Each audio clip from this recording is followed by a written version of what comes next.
Hello students, welcome back once again.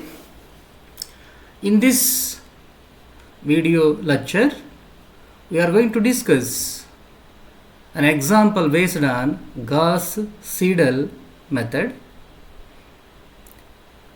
You can solve a system of equation by using Gauss Seidal method. Okay.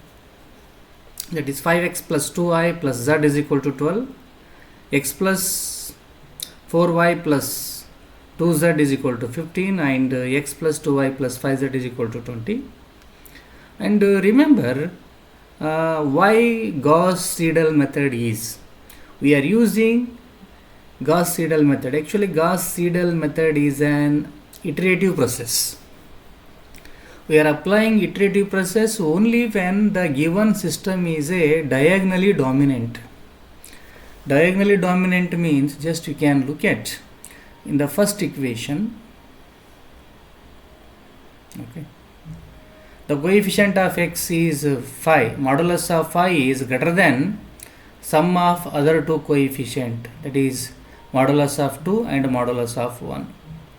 Similarly, in the second equation, 4 is greater than coefficient of x and z.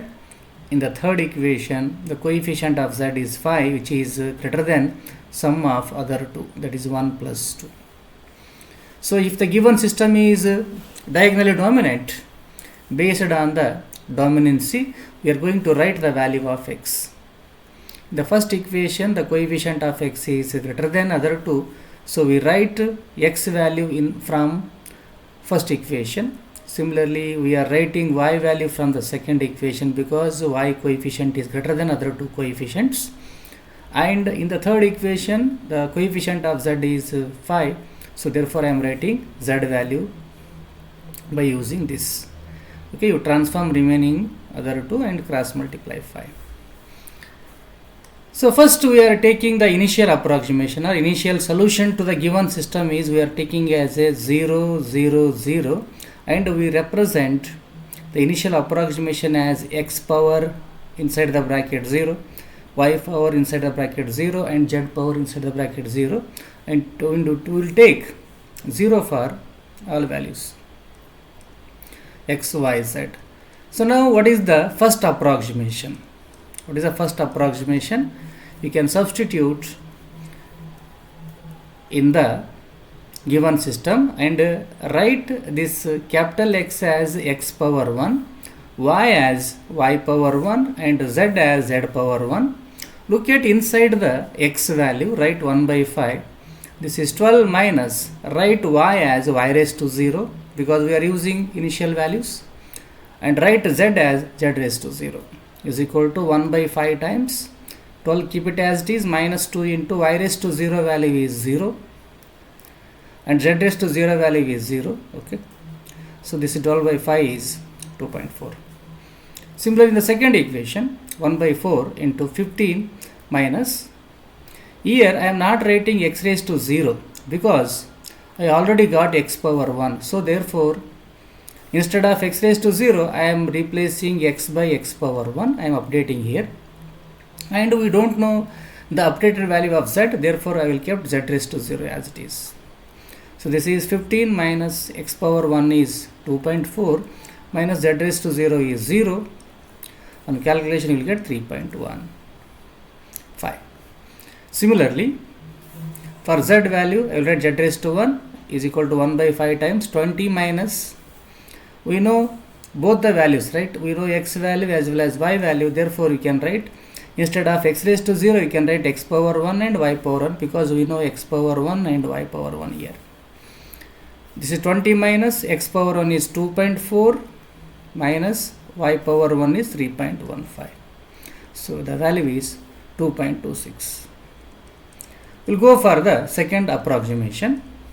Okay. In second approximation, we are using the first approximation value. Okay. So here I am writing this is x power 2, y power 2 and z power 2. Here just you can concentrate 1 by 5, 12 minus 2 times of, I know y power 1 and z power 1. Okay, So I don't know y power 2 here because still they are calculating further. So you can replace 12 minus 2 times of what is y power 1 value. Y power 1 value is 3.15 minus z power 1 value is 2.26. So therefore this total value is 0.68. Use calculator to find. Similarly, to calculate y power 2, we already got x power 2. You can replace this x by x power 2 minus 2 raised to, we don't know z raised to 2, you write z raised to 1 because last value is z raised to 1 only. This 15 minus x power 2 is 0.68, okay, minus 2 times of z raised to 1 value is 2.26, and calculating it is 2.45. Now in the z value, 1 by 5 times of 20 minus, it is x power, because the previous values we have already calculated. Don't write x power 1 and x power 2.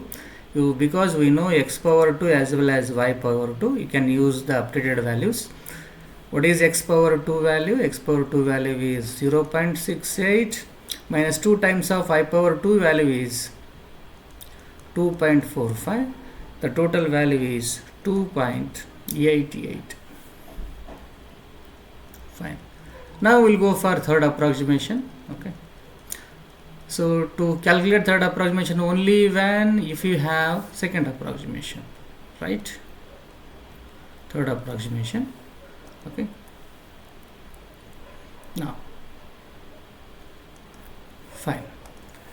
Now third approximation to the values of x, y, z are written as x power 3, y raised to 3, z raised to 3 inside of the bracket. Here 1 by 5 times of 12 minus 2 times of y raised to, the previous values are y raised to 2 and z raised to 2. So use, this is 2 times of y power 2 value is 2.45 minus z power 2 value is, this is 2.88. So this total value is 0.84, students. While calculating the third approximation to the value of y, which is 1 by 4 into 15 minus, you know x raised to 3 here and you don't know z raised to 3, you write 2 only here and use the x raised to 3 value, which is 0.84 minus z raised to 2 value is 2.88, and calculating you will get 2.1. While finding the third approximation to the value of z, this 1 by 5 into 20 minus, here we have to replace x power 3 and y power 3 here. Okay, we are using the previous values here. Just you can write 0.84 minus 2 times of y raised to 3 is 2.1. So its value is 2.994. Okay. So if you want more accuracy, you can go for fourth approximation, fifth approximation, but now I will stop the procedure and I will write the value of x. Okay, x takes the value 0.84 and y takes the value 2.1, z takes the value 2.994. You may observe that by the three approximations, x value is increasing. In the first value of x value is, just look at, x value is 2.4, here x value is 6.8 and it is increasing. For the value of y, it is 3.15 and the value of y is decreasing and the value of z is increasing. Okay, so if you go for more iterations, you will come to know the saturation of x, y, z. Thank you so much for watching, student. We will meet in the next video with another example. Till then, take care. Bye bye.